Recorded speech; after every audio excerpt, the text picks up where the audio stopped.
পশ্চিমবঙ্গের এক মুকুন্দবাড়ি গ্রামে থাকতো দুই ভাই, তালহা আর সিয়াম। সিয়াম ছিল বড়, শান্ত ও দায়িত্ববান, আর তালহা ছিল চঞ্চল ও স্বপ্নবাজ। তারা এমনি যতই চঞ্চল স্বপ্নবাজ হোক না কেন, তাদের দুই ভাইয়ের মধ্যে ছিল অনেক মিল মোহাব্বত।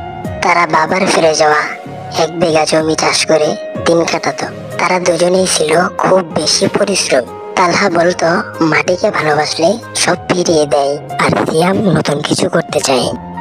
একদিন সে ইউটিউবে দেখে শিখে আনলো আধুনিক ভাবে সবজি চাষ করা।